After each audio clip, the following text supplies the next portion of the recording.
बेटा good morning. ठीक है बेटा सब बच्चे, चलिए फटाफट से एएस शुरू करेंगे दोबारा से। यहाँ पर अपना एएस 19 की बात कर रहे थे। एएस 19 में बेटा क्या चर्चा चल रही थी हमारी? एएस 19 में चर्चा चल रही थी हमारी रिलेटिंग टू फाइनेंस लीज। बेटा यही चल रहा था हमारा। अच्छा, फाइनेंस लीज में क्या क्या बता दिया मैंने आपको? फाइनेंस लीज में बताया मैंने कि it is as good as sale purchase transaction, substance over form, यानी रियलिटी ओवर लीगल फॉर्म के कॉन्सेप्ट को पकड़कर हमने यहां पर ऑल्दो ये लीज ट्रांजैक्शन थी लेकिन सेल परचेज मानते हुए रिकॉर्ड कर लिया था। अब मैंने कहा कि भाई लेसर अपनी किताबों में एंट्री करेगा, लेसी अपनी किताबों में एंट्री करेगा। जरा बताना बेटा, एंट्री लेसर क्या करने वाला है? बेटा बोलो ना, एसेट बेची है इसने, बोलो बेटा। लेसी डेबिट टू सेल, और इसने एसेट खरीदी है तो एसेट डेबिट टू लेसर। बेटा यही था। अब इसमें पहले हमने सबसे पहले सवाल का जवाब ढूंढने की कोशिश की कि यहां पर ये कितने अमाउंट पर रिकॉर्ड होगा। क्या बताया मैंने, याद कराओ मुझे। यहां बेटा इसको क्या रिकॉर्ड करोगे यहां पर, जल्दी बोलो। यस एग्जैक्टली, ये एंट्री होगी नेट इन्वेस्टमेंट से। अब ये नेट इन्वेस्टमेंट का मतलब क्या था?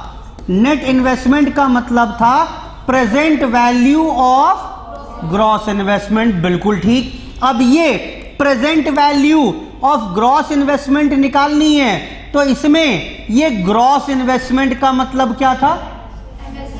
Yes exactly, MLPs plus UGRV. बस यही करना, बिल्कुल सही जा रहे हो आप। अब इसमें एमएलपी का मतलब क्या था?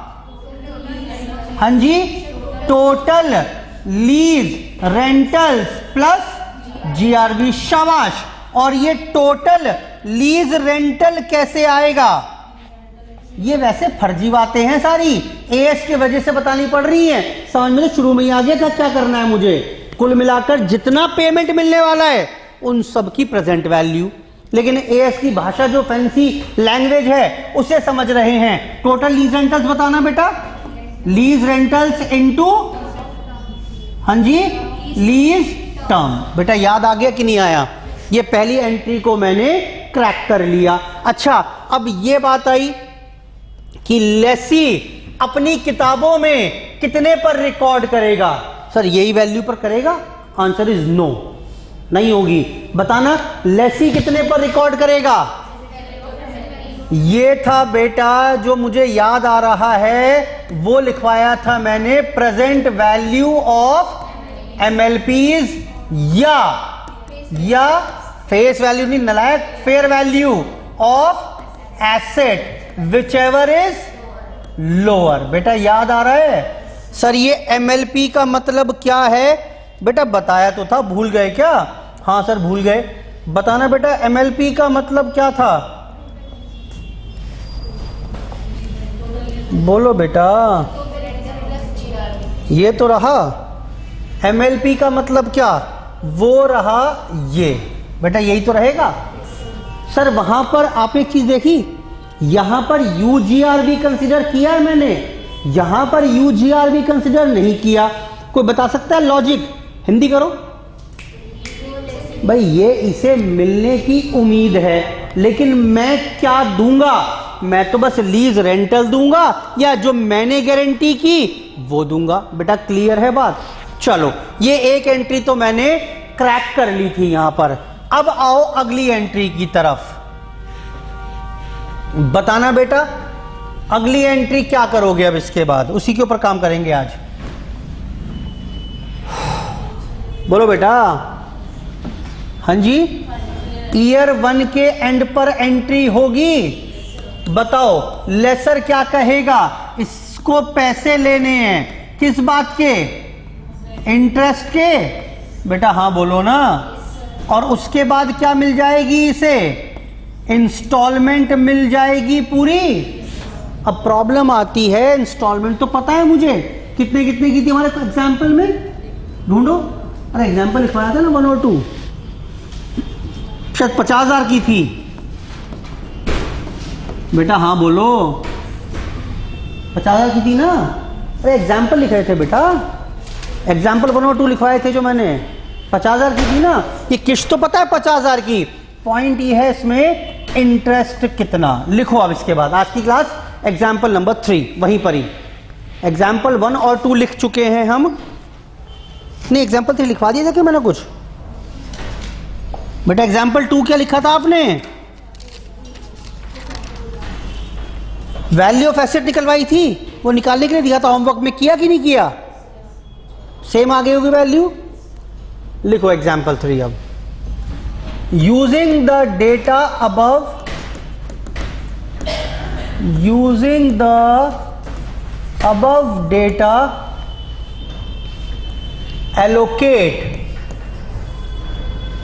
allocate finance charges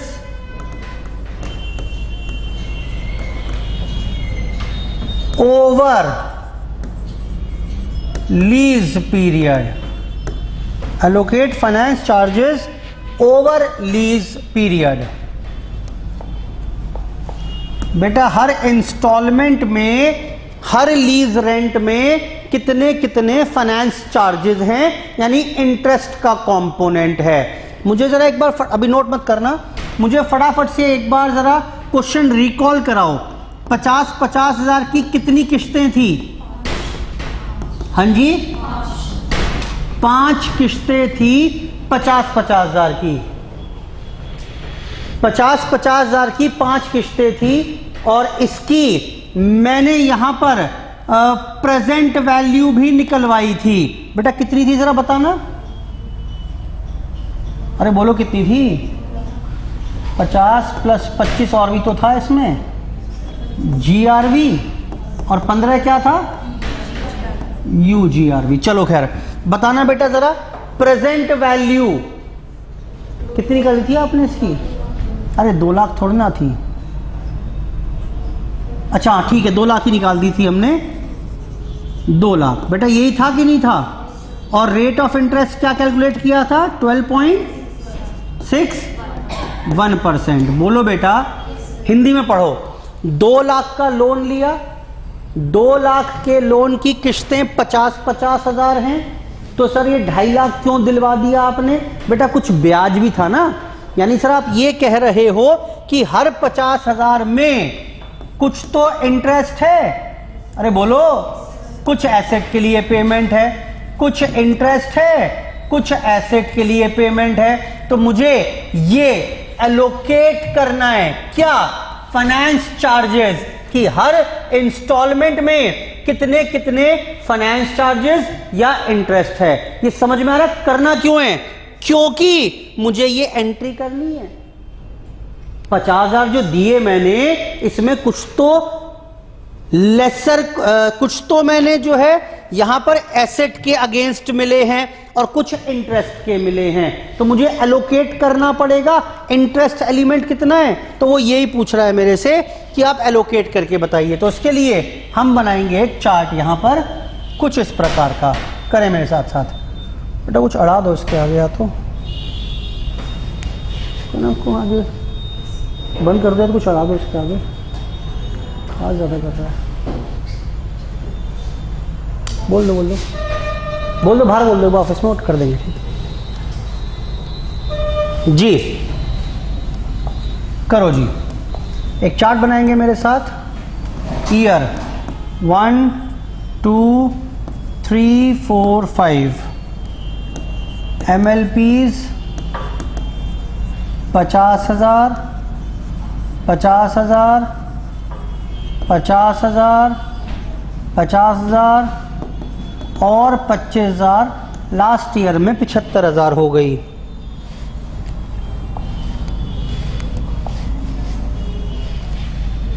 आपको ये बताना है अब हर MLP में इंटरेस्ट कितना है at the rate of 12 point कितना परसेंट निकाला बेटा आपने?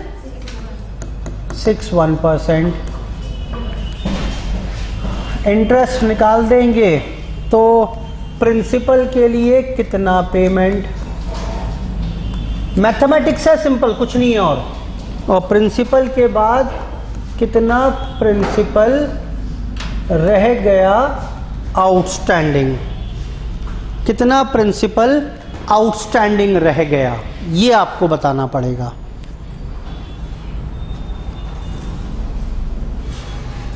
बहुत आसान है, अगर थोड़ा सा दिमाग लगाओगे तो कर पाओगे जी। एक बात तो देखो अच्छा तय है, कुल मिलाकर आपने पेमेंट कितना किया जरा बताना हिंदी करके, थोड़ी हेल्प कर रहा हूं मैं आपकी। कुल मिलाकर पेमेंट कितना किया, ये 3 4 कितना हुआ बेटा, ये 2,75,000, ठीक है बिल्कुल। अच्छा एक बात पता है आपको, बताओ क्या, कि कुल मिलाकर एसेट के लिए पेमेंट करना कितना है आपको, 1,91,500, ये आई होगी आपकी प्रेजेंट वैल्यू, मतलब ये आई होगी ना आपकी, यानी कुल मिलाकर इंटरेस्ट के लिए कितना पेमेंट करना है, माइनस करके बताओ, मेरी तो यही आ रही है। कुल मिलाकर 83,500 रुपये बचा मेरा इंटरेस्ट का पेमेंट, यही तो आ रही है बेटा। आपने जो घर पर काम किया होगा 1,91,500 ही तो आ रहे होंगे उससे। ये होमवर्क में दिया था करने के लिए मैंने आपको, एग्जाम्पल 2 में कितना आ रहा था, कितना, वो राउंड ऑफ से फर्क आ रहा होगा। चलो मैंने पकड़ लिया, फिलहाल मैं कुछ और समझाना चाह रहा हूं, समझो पहले आप। एसेट मैंने रिकॉर्ड की है 1,91,500 में, पेमेंट कर दिया 2,75 का, तो एक बात तो तय है, कुल मिलाकर 83,500 मैंने इंटरेस्ट के नाम के दिए। अब मुझे बस ये बता दो, एक स्टेप सोचकर पूरा चार्ट बन जाएगा। इस 50,000 में इंटरेस्ट कितना है और प्रिंसिपल कितना है, इस 50,000 की किस्त में प्रिंसिपल कितना है और इंटरेस्ट कितना है, बस ये बता दो आप सोचकर। कर क्या रहे हो बताओ सही मुझे एक बार। आपने लोन कितने का लिया है क्वेश्चन में, इसमें 1,91,500 का है। पहली किस्त कितने की दी आपने, 50,000। जो पहली किस्त दी होगी उसमें ब्याज कितना होगा, और सिंपल कर दिया मैंने आपके लिए क्वेश्चन, कितना होगा, कितना, किसका पॉइंट, मुझे ये अमाउंट जानना चाह रहा हूं, बस ये अमाउंट बता दो, क्वेश्चन खत्म हो गया। फिर 1,91,500 पर, सिंपल तो है। कुल मिलाकर लोन का अमाउंट 1,91,500 है, पहली किस्त 50,000 की दी आपने, तो 50,000 में ब्याज कितना होगा, 1,91,500 पर 12.61% होगा। हाँ बोलो, बताओ कितना हुआ, लिख लो, हाँ भूल जाओगे वरना। 1,91,500 इंटू 12.61%, हाउ मच, 24,148। तो यानी 50,000 में 24,100 कुछ रुपए तो ब्याज के हैं, लोन के कितना रीपेमेंट होगा, 50,000 माइनस 24,418, हाउ मच, 25,852। बेटा ठीक है बात, ये देख लो बेटा, ठीक है ना। अच्छा अगर ये ठीक है तो अब जरा ये बताना मुझे कि इसके बाद कुल मिलाकर कितना प्रिंसिपल आउटस्टैंडिंग रह गया, कैसे निकालोगे ये बताओ ना मुझे। हाँ जी, 1,91,500 का लोन था, कितने का रीपेमेंट हो गया, 25,852, कितने का बचा, 1,65,648, 5648। अब बस एक आखिरी स्टेप और, ये बताना जरा इस बार इंटरेस्ट कितने पर कैलकुलेट करोगे? वही तो प्रिंसिपल आउटस्टैंडिंग है। कंप्लीट करो चार्ट फटाफट से। आखिरी ईयर मत करना, आखिरी ईयर मत करना। करो जी।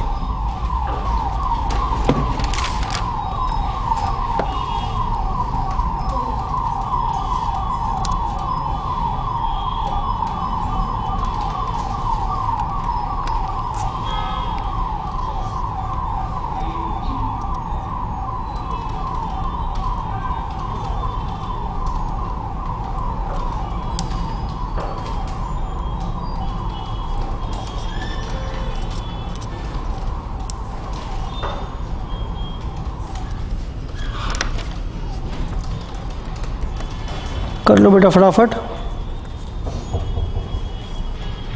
आखिरी ईयर कंसिडर मत करना, वो मैं कराऊंगा क्लोज।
जी बेटा मदद कर रहे हो? कितने आ रहा है बताओ, कितना आ रहा है?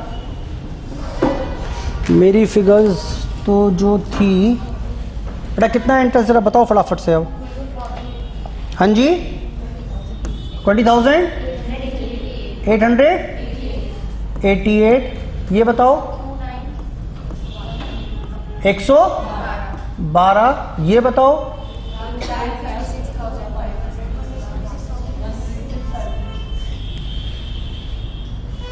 12.6%। अच्छा 6% से निकाला हुआ ये आपने, 6 पॉइंट निकाला। चलो बताओ कितना आ रहा है?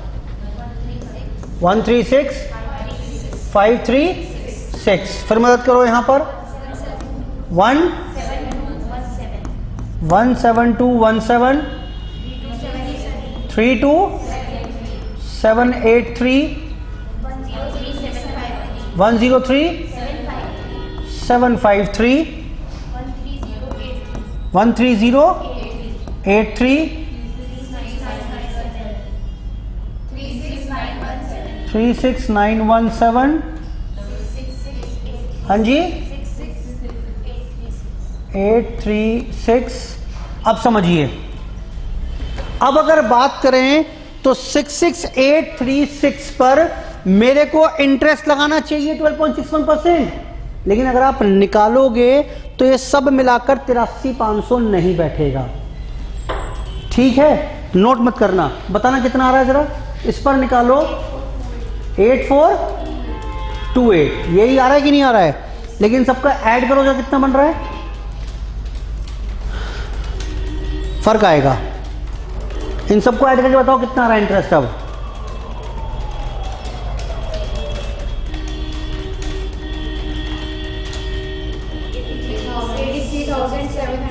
फर्क आ रहा है कि नहीं आ रहा है? वो क्यों आ रहा है फर्क जानते हो?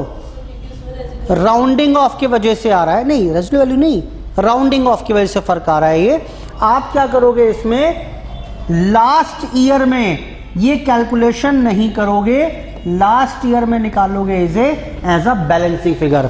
83,500 में से ये सब घटाओ, सब एडजस्टमेंट लास्ट ईयर में हो जाएंगी 100-200 रुपए की, जो भी राउंडिंग ऑफ की वजह से क्रिएट हुई हैं।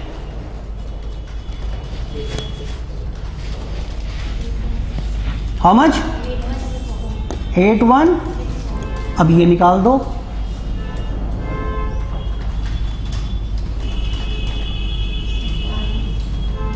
How much?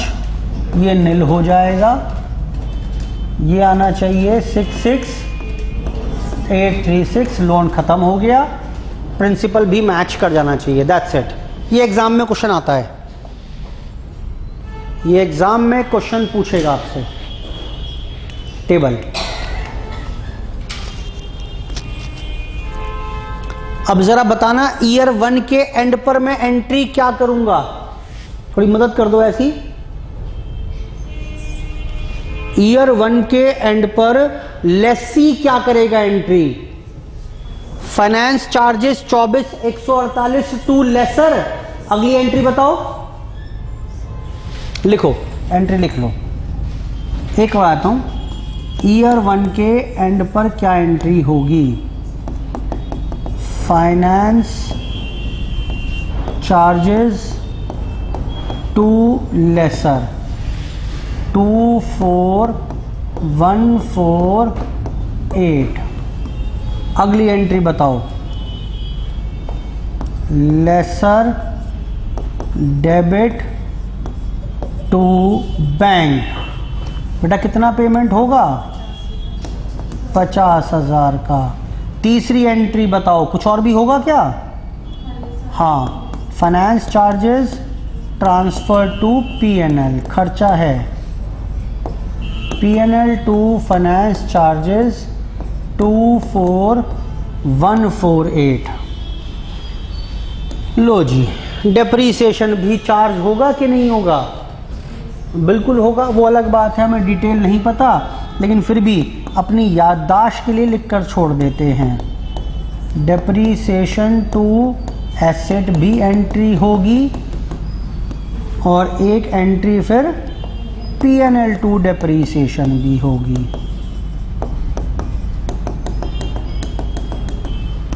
लो जी, खत्म बात, खत्म बात। फाइनेंस लीज का टॉपिक हमारा खत्म हो गया। डालो नेक्स्ट हेडिंग, ऑपरेटिंग लीज। इसी के आगे एक एग्जाम्पल से काम करेंगे सारा।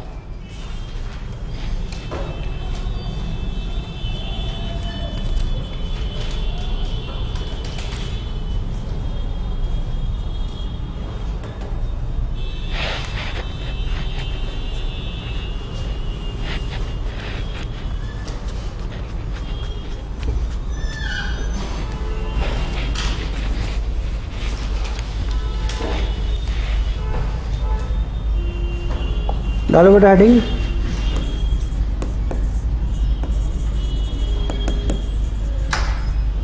अच्छा, ऑपरेटिंग लीज समझ में आता है ना? As good as ordinary rent transaction. ठीक, मालिक मैं ही हूं एसेट का, लेकिन मैंने आपको एसेट किराए पर दी है, आप मुझे रेंट दोगे, आपका रेंट आपके पीएनएल में खर्चा चला जाएगा, मुझे रेंट मिला, मेरी income transfer to PNL. Depreciation कौन चार्ज करेगा इस बार? लेसर या लेसी? इस बार लेसर ही चार्ज करेगा, वही ओनर है। बेटा क्लियर है? तो इसमें कुछ बचा ही कहां करने के लिए, थोड़ी बहुत जो बस फैंसी सी चीजें हैं वो बता दूंगा बस। लिखें एग्जाम्पल, लिखिए, अ machine economic life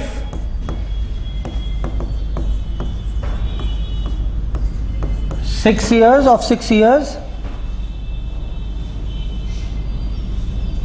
has production capacity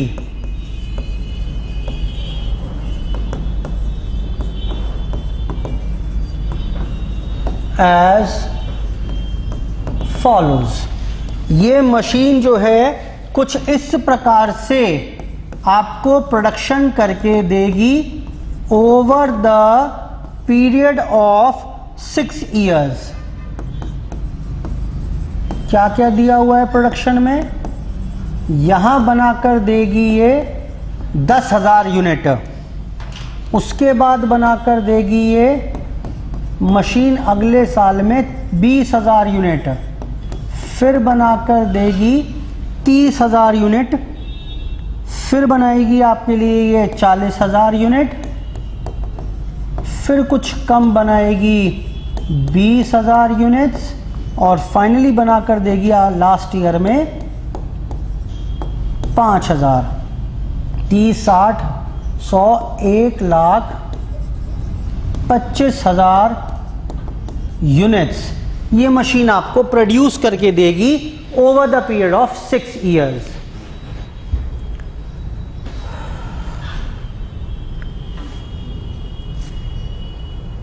ये यूनिट्स याद आ रही हैं देख के कुछ? सीए फाउंडेशन में डेप्रीसिएशन लगाया था, कौन सा लगाओगे? एसएलएम लगाओगे, डब्ल्यूडीवी लगाओगे? हर साल बराबर डेप लगाओगे या शुरू में ज़्यादा फिर कम फिर और कम फिर और कम फिर और कम? ना एसएलएम लगेगा ना डब्ल्यूडीवी लगेगा। याद आ रहा है? यूनिट्स ऑफ प्रोडक्शन मेथड बोलते थे, जितनी भी कॉस्ट होगी उसे डिवाइड करेंगे 1/25 से, तो डेप्रीसिएशन आ जाएगा रेट पर यूनिट का। मान लेते हैं, नोट मत करना ऐसे बता रहा हूं, मान लेते हैं इस एसेट की कॉस्ट है 2,50,000, तो बताओ डेप्रीसिएशन रेट कैसे निकालते थे हम? 2,50 खर्च हो जाएंगे 1/25 यूनिट बनाने में, तो 2 रुपए पर यूनिट डेप्रीसिएशन हो गया कि नहीं हुआ? तो पहले साल में डेप कितना लगेगा? 10,000 इंटू 2 20,000, यहां पर 40, 60, 80, 40 और 10। याद आया कुछ कि नहीं आया? यूनिट्स ऑफ प्रोडक्शन मेथड बोलते थे, ना तो बराबर लगेगा। अच्छा, किस प्रकार की एसेट थी ये? जिनकी life is not dependent on years, जिसकी life is dependent on units of production. जैसे जैसे जैसे बताया था एग्जाम्पल, प्रिंटर की बात की थी मैंने, याद करो। एक एग्जाम्पल बताया था प्रिंटर का कि भाई एक प्रिंटर है, उससे 1.25 लाख प्रिंट निकलेंगे। सुबह कमांड दे दो, शाम तक 1.25 लाख निकाल लो, उसी दिन ही प्रिंटर खत्म हो जाएगा। या 1.25 लाख ऐसे निकाल लो, पहले साल 10,000 प्रिंट आउट, फिर 20,000 प्रिंट आउट। लाइफ इसकी is dependent on number of pages printed है, चाहे वो एक दिन में निकाल लो, 1 साल में या 5 साल में। याद आ रही बातें सारी? ये पुरानी बातें हैं, इससे कोई मतलब नहीं है इसका, ये तो वैसे थोड़ा रिकॉल कराया मैंने आपको सीए फाउंडेशन में जो बताया था। खैर, लिखो आगे, लिखो और आगे इसके कहानी लिखो। पहले अ मशीन, पहला स्टार लगा लो। The machine is given on lease, ये मशीन मैंने लीज पर दे दी और ये ऑपरेटिंग लीज थी। Is given on operating lease, ठीक है जी, फॉर 3 ईयर्स। देख रहे हो बेटा गजब, 6 साल लाइफ है वैसे तो एसेट की। प्रिंटर दिया मैंने 3 साल के लिए। फाइनेंस लीज कब होती? अगर पूरे 6 साल वही यूज कर रहा होता तो शायद फाइनेंस लीज होती। मुझे खुद से कभी डिसाइड नहीं करना पड़ेगा कि ये फाइनेंस है या ऑपरेटिंग है, वो बताएगा। खैर, वो कह रहा है ऑपरेटिंग लीज थी, 3 साल के लिए मैंने प्रिंटर किराए पर दे दिया। फॉर लीज रेंटल्स, कितने लीज रेंटल्स मिलेंगे इससे? For lease rentals to yield 20% margin on cost of rupees 5 lakh. फर्जी बात है बिल्कुल, खामा का कुछ और मिला नहीं क्वेश्चन में करने के लिए, तो ये इसने कर दिया। बिना मतलब में डराने की बात कर रहा है, कोई मतलब नहीं है, बिल्कुल भी इसको हावी मत होने देना पॉइंट को दिमाग में। बताओ फिर भी क्या कह रहा है ये, आप बताओ क्या कह रहा है ये। करो हिंदी इसकी, बहुत इजी है, हिंदी करो इसकी। Machine is given on lease for 3 years, मैंने कहा 3 साल के लिए लीज दे दूंगा आपको मशीन। आपने पूछा था कितना किराया लोगे, मैंने किराया कुछ इतना चाहिए टू यील्ड, जिससे मैं कमा पाऊं 20% मार्जिन, मेरे को 20% का मुनाफा हो जाए। किस पर? ऑन, अरे बोलो भाई, 5 लाख की कॉस्ट पर। तो बताओ मैं कितने की लीज रेंटल्स उम्मीद कर रहा हूं? 6 लाख। वो सीधे सीधे ना बोल के उसने बोल दिया कि 5 लाख पर 20% जोड़कर जो अमाउंट आएगा उतना मुझे लीज रेंट चाहिए होगा। कोई रॉकेट साइंस है क्या इसमें? 6 लाख रुपए लीज रेंट होंगे। अच्छा 6 लाख रुपए, चलो बात करता हूं उसकी अभी और मैं। और 6 लाख में कितनी यूनिट बना पाओगे आप? 1.25 बना पाओगे? बोलो बेटा, यही बात कर लेते हैं, रुक कर डिस्कशन। 6 लाख कुल मिलाकर इस मशीन पर रेंट चाहिए मुझे। हाँ बोलते जाओ फटाफट। और उसमें कुल मिलाकर वो मशीन कितनी प्रिंट आउट निकाल कर देगी? 1.25। अभी मैं क्वेश्चन में बढ़ नहीं रहा आगे, मैं यहीं तक की क्लैरिटी दिमाग में सेट कर रहा हूं आपके। बस देखना, ये जो 5 लाख की मशीन थी, आपको ये चाहिए बदले में। 6 लाख की रिकवरी करनी है, 1,25,000 यूनिट बनाकर देगी मशीन। ये कितना हो जरा बताना? 6 lakh divide by 1.25, how much? हाँ जी बोलो। 4.8 पर यूनिट। भैया रिकवरी ऐसे हो पाएगी मेरी रिकवरी हो पाएगी 4.8 रुपीज पर यूनिट। अगर मुझे रेंट मिलेगा तो जो मैं चाहता हूं वो रिकवरी मुझे हो जाएगी, हाँ या ना? चलो खैर, फिर भी ये ऐसी सेट करा दिमाग में बस मैंने आपके। क्वेश्चन लिखो भी। और straight line depreciation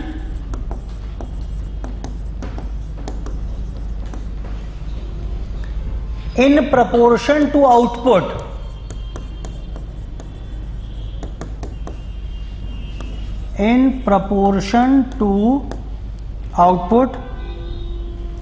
is considered।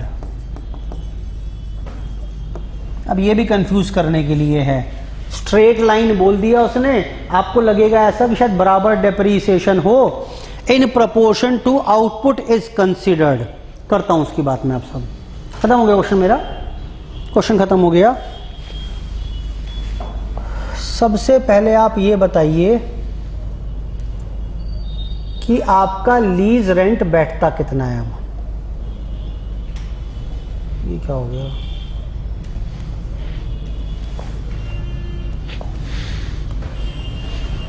लो जी, मुझे ये बताइए कुल मिलाकर लीज रेंट कितना बैठेगा 3 साल का? कुल मिलाकर मेरी उम्मीद बताओ कितनी है फटाफट से? 5 लाख प्लस 20%, 1,25,000 बनेंगी इससे। और 3 साल में कितना आउटपुट मिल पाएगा? 60,000। तो बताओ मेरा लीज रेंट कितना तय हुआ? 2,88,000।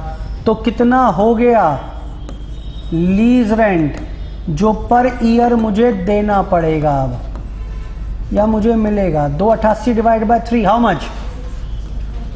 हाँ जी 96,000। बेटा क्लियर है बात ये? अब कुछ दर्द हो तो बताओ।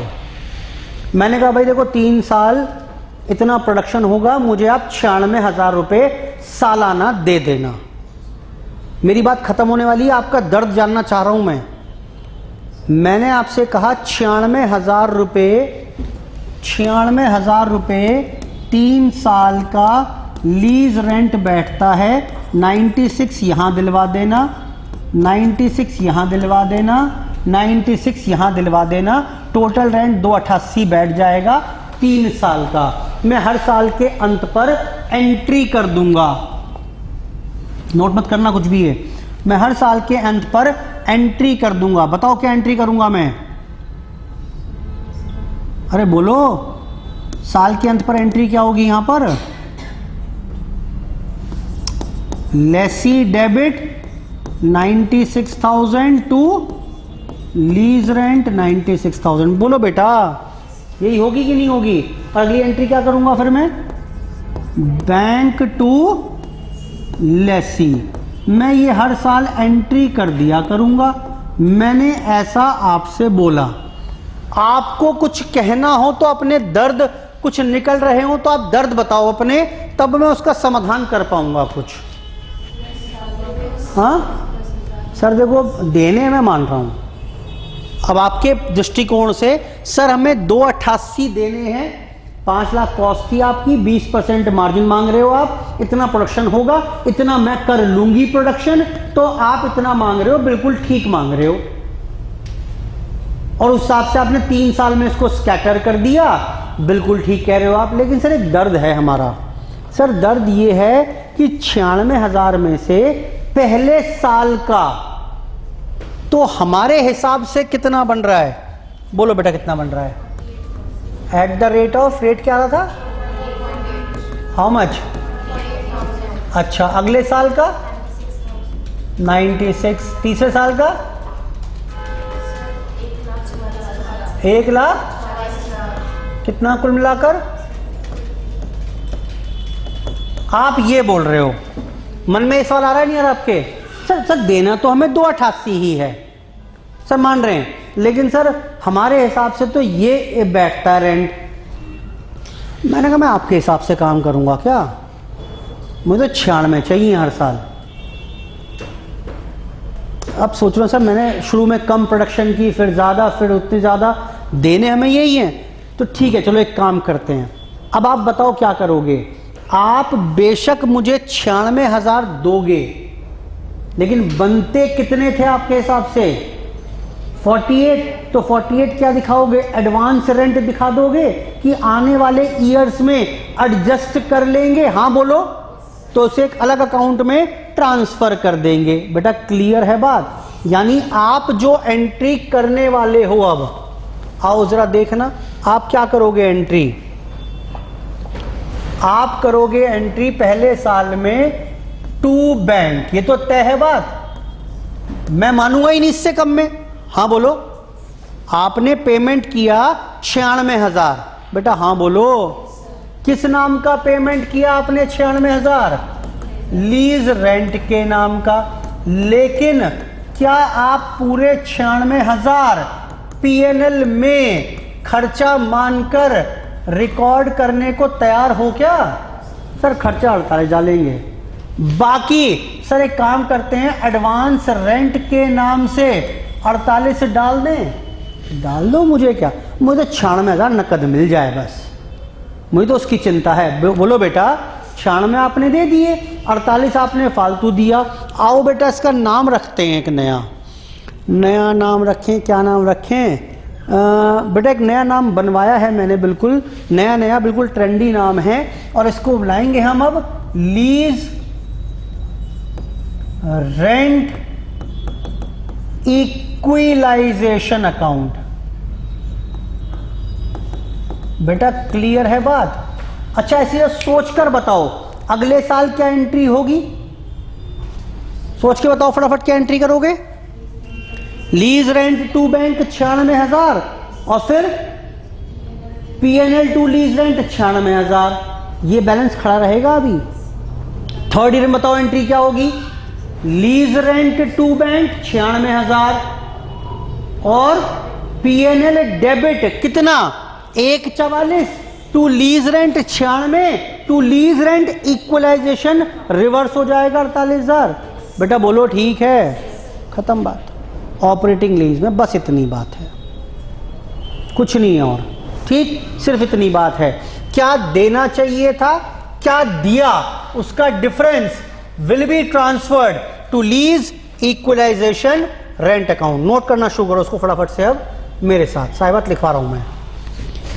ये लीज रेंट बनता है 96,000 का,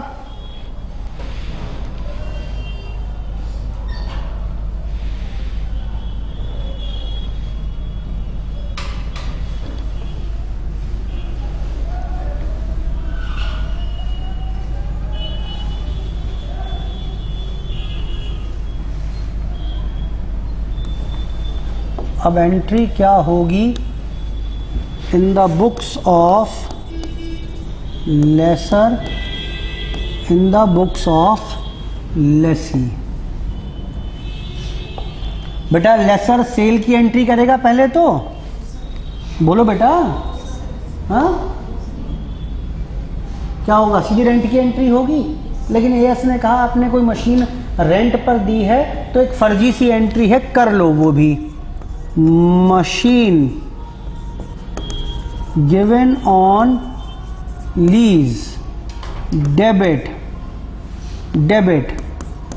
टू परचेज, जो भी इसकी वैल्यू है कितनी कुल मिलाकर मिलना है बेटा आपको, 5 लाख की थी asset.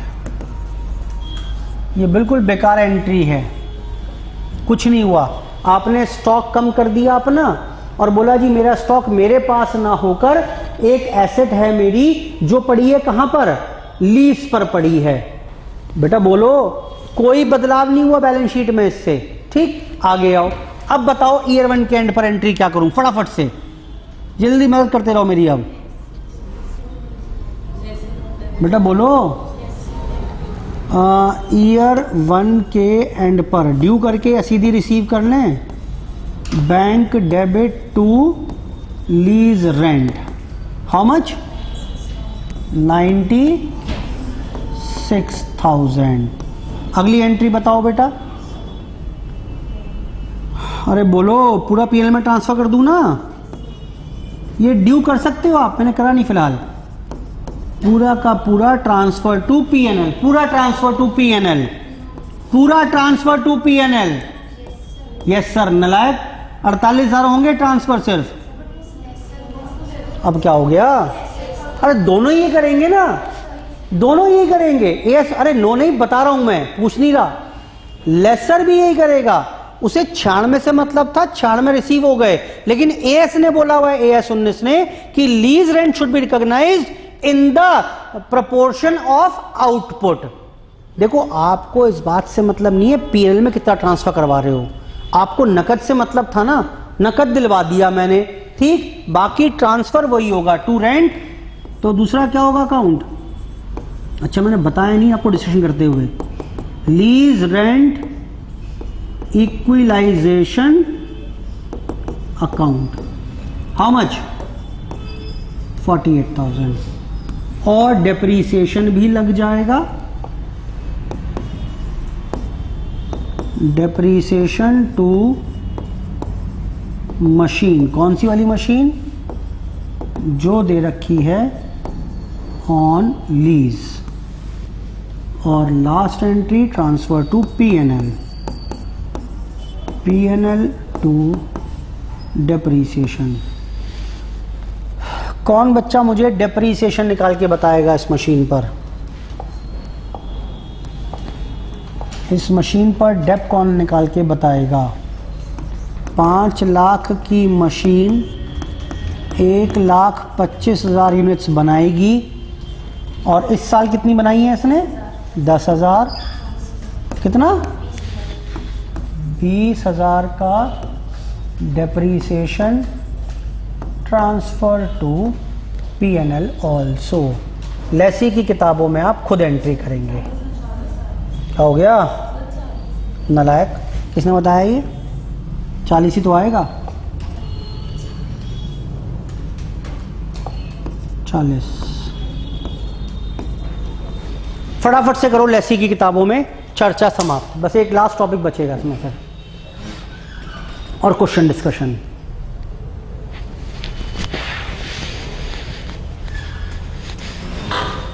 In the books of Lesi entry करिए फटाफट से, अपने आप करो।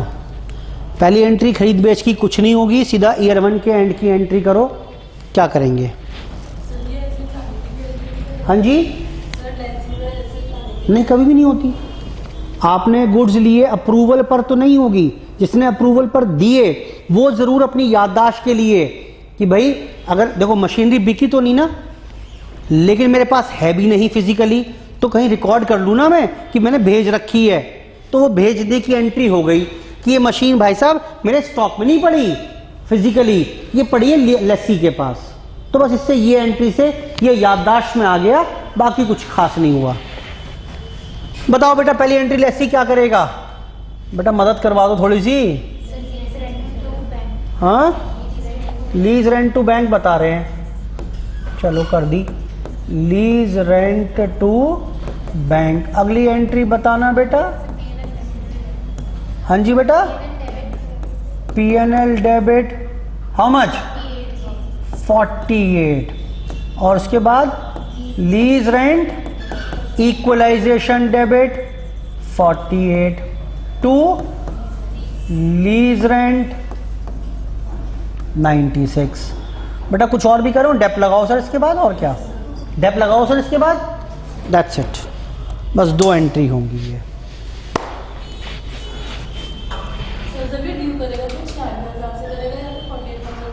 कहाँ पर?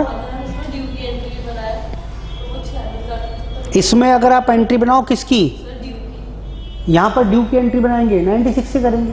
चाहिए तो 96 ना भाई साहब, मुझे ना चाहिए तो 96 ही आज मुझे। आप इनकम कितनी माननी है कितनी नहीं माननी वो एस से पूछा मैंने कि 96 ले लिए मैंने, पूरी नहीं पूरी नहीं, in the ratio of output. एक नोट लिखो लास्ट में, as per AS 19, as per AS 19 lease rent should be recognized in proportion of output। लो लिखवाई दिया मैंने। अब as per AS 19 lease rentals should be recognized in the proportion of output। बेटा note कर लो इसे। इसके साथ ही हमारी चर्चा ये समाप्त हो गई। एक टॉपिक बचा हुआ है इसमें अभी और, lease sale and lease back transaction, उसकी चर्चा शुरू करेंगे नेक्स्ट क्लास में। आज की चर्चा समाप्त यहीं पर, धन्यवाद, बाय बाय।